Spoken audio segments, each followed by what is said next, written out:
नमस्कार, स्वागत है आपका हमारी खास पेशकश Q4 अर्निंग्स में। मैं हूं विवेक मित्तल और आज हम बात करेंगे इंसेक्टिसाइड्स इंडिया के चेयरमैन मिस्टर राजेश अग्रवाल से, जिस कंपनी के रिजल्ट्स आ चुके हैं और इन पर क्या कंपनी की विस्तार योजनाएं हैं, किस तरह से कंपनी ने इस पूरे फाइनेंशियल ईयर में परफॉर्मेंस किया, इन सभी मुद्दों पर बात करने के लिए हमारे साथ जुड़ चुके हैं mister Rajesh Agarwal. Rajesh sir, hi, good afternoon sir, thank you very much हमसे जुड़ने के लिए और अपना कीमती समय देने के लिए। जी, सभी व्यूअर्स का, आपके श्रोताओं का मैं हाथ जोड़कर नमस्कार करता हूं। धन्यवाद सर। सर, मैं एक बार आपके रिजल्ट्स पढ़ देता हूं, जो भी ऑडियंस हमारे साथ जुड़ रही है इस शो में। अगर हम देखें तो कंपनी के रेवेन्यूज़ में इस क्वार्टर में 10% की गिरावट देखने के लिए मिली। 302 करोड़ से घटकर रेवेन्यूज़ करीब 272 करोड़ रुपए के रहे। वहीं पर कंपनी में एक अच्छा टर्न अराउंड देखने के लिए मिला मुनाफे के फ्रंट पर, जहां पर कि कंपनी लॉस टू प्रॉफिट में आती हुई दिखाई दी। 29 करोड़ के लॉस से 8 करोड़ का प्रॉफिट। अगर हम Q4 में बाकी हाईलाइट्स देखें तो कंपनी ने कुछ नए प्रोडक्ट्स लॉन्च किए, जिसका फ़ायदा कंपनी को मिला। FY 23-24 पूरे साल में कंपनी ने 8 नए प्रोडक्ट्स लॉन्च किए हैं। कंपनी का अगर देखें तो B2B एक्सपोर्ट मार्केट में थोड़ा कारोबार धीमा रहा, जिसकी वजह से आय में हमें डीग्रोथ दिखाई दी। लेकिन कंपनी के जो करीब 7 से 8 नए प्रोडक्ट्स हैं वो पाइपलाइन में हैं। राजेश सर, अगर मैं देखूं तो रेवेन्यूज़ में एक स्लाइटली डिक्लाइन देखने के लिए मिला, लेकिन प्रॉफिटेबिलिटी ठीक थी। लेकिन अगर Q-on-Q देख रहा हूं तो थोड़ा रुझान उतना पॉजिटिव नहीं रहा। सर, क्या कुछ हाइलाइट्स रही इस क्वार्टर की? देखिए, अगर हम क्वार्टर की स्पेसिफिकली बात करेंगे तो मार्केट में थोड़ा सा डाउन ट्रेंड था, बिकॉज पिछले 1.5 साल से प्राइसेस पर दबाव है। और वो बिल्कुल। दबाव में अगर आप लास्ट ईयर देखेंगे तो हमारा Q4 लॉसेस में चला गया था। वो मार्केट प्रेशर्स की वजह से ही गया था, क्योंकि कोरोना के दौरान चाइना ने प्राइसेस बहुत ज्यादा बढ़ा दिए थे रॉ मटेरियल के, और इंटरनेशनल प्राइसिंग बढ़ गई थी। और उसके बाद से लगातार प्राइस फॉल पे है।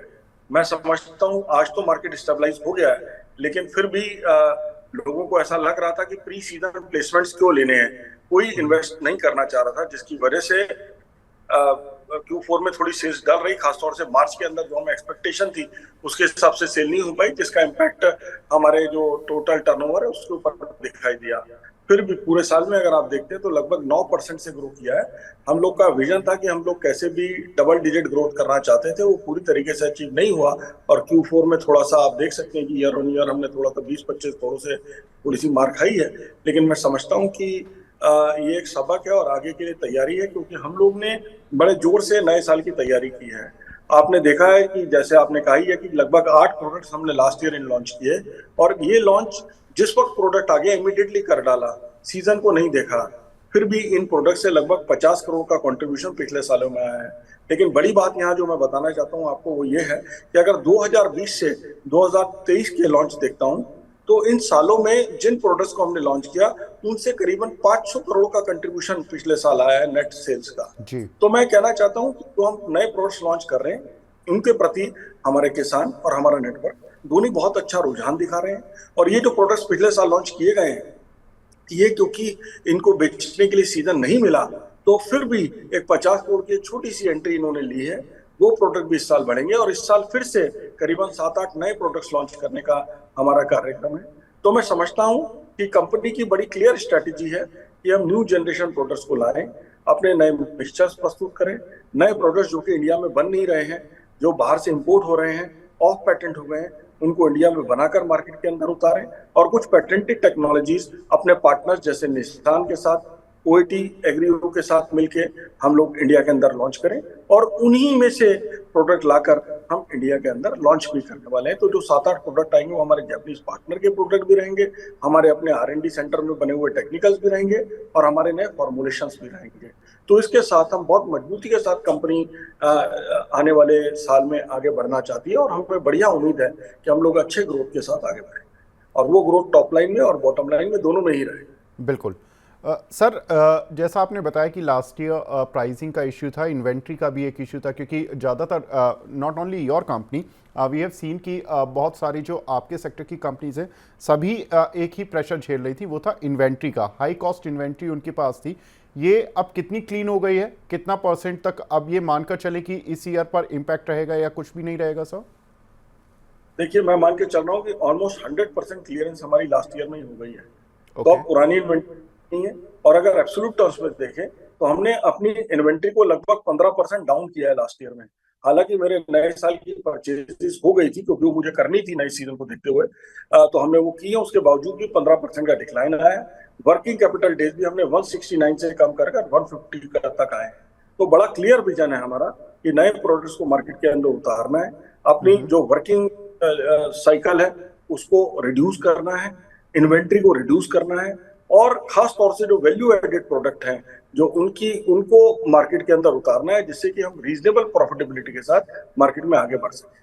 बिल्कुल सर, इस बार आईएमडी कह रहा है कि अच्छी मॉनसून रहने का अनुमान वो बता रहे हैं। कैसे देख रहे हैं सर, मॉनसून अच्छा रहेगा तो आपकी कंपनीज के लिए किस तरह की डिमांड रहेगी? बहुत पॉजिटिव खबर है ये, क्योंकि पिछला साल हमने एल नीनो में डाला, ये लानीनो वर्ष है जब अच्छी बरसात की उम्मीद है। अभी दुखद पार्ट ये है कि अगर हम आज की बात करते हैं तो साउथ के अंदर डैम्स पूरी तरीके से खाली है, लेकिन बढ़िया बात ये है कि साउथ में ऑलरेडी बरसात चालू हो गई है, तो बहुत पॉजिटिव सेंटिमेंट बिल्ड होना शुरू हो गया है। तो ऐसी मैं उम्मीद करता हूँ कि बहुत अच्छा सीजन रहना चाहिए। ऑलरेडी हम मई के महीने के अंदर ही ग्रोथ रजिस्टर करेंगे, और मुझे ऐसा लगता है कि जून में जबरदस्त ग्रोथ रजिस्टर करेंगे, जो हमारे फर्स्ट क्वार्टर के रिजल्ट में ही दिखाई देनी शुरू हो जाएगी। तो इस साल की शुरुआत भी बड़ी पॉजिटिविटी के साथ होगी, अच्छे प्रोडक्ट्स की सेल के साथ होगी, बहुत अच्छा एक्सेप्टेंस जो नई चीजें हम डालने वाले हैं उनका भी हमें दिखाई दे रहा है। तो मुझे ऐसा लगता है कि ये साल बड़ा पॉजिटिव साल जाना चाहिए। जी सर, आपने लास्ट ईयर राजस्थान में और दहेज में जो गुजरात में है, आपने नई अपनी यूनिट्स भी शुरू की थी। उनका कितना रेवेन्यू कंट्रीब्यूशन इस साल में देखने के लिए मिला, और किस कैपेसिटी यूटिलाइजेशन पे ये यूनिट काम कर रही थी at the end of this fiscal? जी, हमने राजस्थान के यूनिट को पूरी तरीके से प्रोडक्शन में डाल दिया था, तो ऑलमोस्ट 67 लेवल पे ये यूनिट काम कर रहा है। दहेज यूनिट को अनफॉर्चुनेटली मैं प्रोडक्शन में नहीं डाल पाया, क्योंकि कुछ गवर्नमेंट क्लियरेंसेज अभी भी अवेटेड हैं, और ऐसा लग रहा है कि 2 से 3 महीने अभी भी लगेंगे यहाँ से हमें पूरे क्लियरेंसेज लेने में, क्योंकि सेंट्रल लेवल से क्लियरेंस मिल गया था, अब स्टेट लेवल के कुछ क्लियरेंसेज बकाया है। तो मैं उम्मीद कर रहा हूँ क्लियरेंसेज हमें जल्दी आ जाएंगे, और आते ही हमारी पूरी तैयारी है, हम प्रोडक्शन में इस प्लांट को डाल देंगे। तो दहेज प्लांट का बहुत बड़ा एडवांटेज इस साल नहीं दिखाई देगा, लेकिन फिर भी मैं उम्मीद करता हूँ कि कुछ 80 से 100 करोड़ का टर्नओवर इस साल में दिखाई देगा दहेज प्लांट से, लेकिन आने वाले समय में 200-300 करोड़ का टर्नओवर इस प्लांट से दिखाई देगा अगले साल में।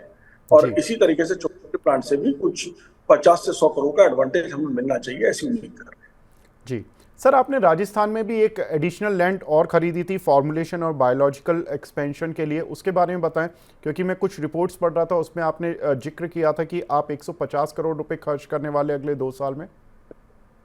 तोता नाला के अंदर हमने एक नया प्लांट एस्टेब्लिश किया है, जिसकी हमने एक्विजिशन कर ली है। कंस्ट्रक्शन एक्टिविटीज नेक्स्ट वीक से स्टार्ट करेंगे, अभी कंस्ट्रक्शन शुरू नहीं किया है, सब कुछ पेपर पे चल रहा है। तो यहाँ पर एक बड़ा फॉर्मुलेशन प्लांट स्थापित किया जाएगा, और उसके साथ साथ एक नया टेक्निकल सिंथेसिस प्लांट भी स्थापित किया जाएगा। बायोलॉजिकल के लिए हमने उसको बायोलॉजिकल को अपने पुराने प्लांट में ही अकोमोडेट कर लिया है, तो बायोलॉजिकल एक्टिविटी यहाँ शिफ्ट नहीं होगी। ये केवल इंसेक्टिसाइड्स के लिए प्लांट रहेगा, खासतौर पे इंसेक्टिसाइड्स एंड फंजीसाइड, उनकी फॉर्मुलेशन भी होगी और उनकी टेक्निकल मैन्युफैक्चरिंग भी होगी। टारगेट है हमारा कि अगले साल अप्रैल में हम लोग फॉर्मुलेशन यहाँ पर स्टार्ट कर देंगे, और somewhere in the middle of the year हम लोग टेक्निकल भी स्टार्ट करेंगे। लगभग 18 महीने का टाइम रहेगा टेक्निकल प्लांट स्टार्ट करने के लिए। जी सर, महारत्ना प्रोडक्ट्स का कितना कंट्रीब्यूशन रहा इस पूरे साल में, और क्या कुछ एक्सपेक्ट कर रहे हैं FY25 के लिए? देखिए, महारत्ना हमारे वो प्रोडक्ट्स हैं खासतौर पे जिनको हम प्रमोट करना चाहते हैं, जो कि नई जनरेशन की प्रोडक्ट है, और लगभग 35% का ग्रॉस मार्जिन इन प्रोडक्ट्स से हमें आता है B2C सेल्स में। हमारा लास्ट ईयर इनसे कंट्रीब्यूशन 51% था, जो कि 51% से बढ़कर 59% आया, क्योंकि इसमें हमारी 9% ग्रोथ भी आई। तो अगर ओवरऑल देखते हैं तो हमारे महारत्ना लगभग 27% ग्रो किए एक साल में। अगेन हम लोग अपनी महारत्ना के परसेंटेज को ग्रो करेंगे, क्योंकि आगे आने वाले भी जो प्रोडक्ट्स हम लॉन्च कर रहे हैं, ज्यादातर प्रोडक्ट महारत्ना के अंदर क्वालिफाई करेंगे, मुझे ऐसा लगता है, क्योंकि अब हमने जेनरिक्स को लॉन्च करना बंद कर दिया, और जो भी प्रोडक्ट लॉन्च कर रहे हैं वो सब न्यू जनरेशन प्रोडक्ट ही हम लोग लॉन्च कर रहे हैं। तो ऐसी मैं उम्मीद रखता हूँ कि महारत्ना का शेयर हमारा साल दर साल बढ़ता जाएगा।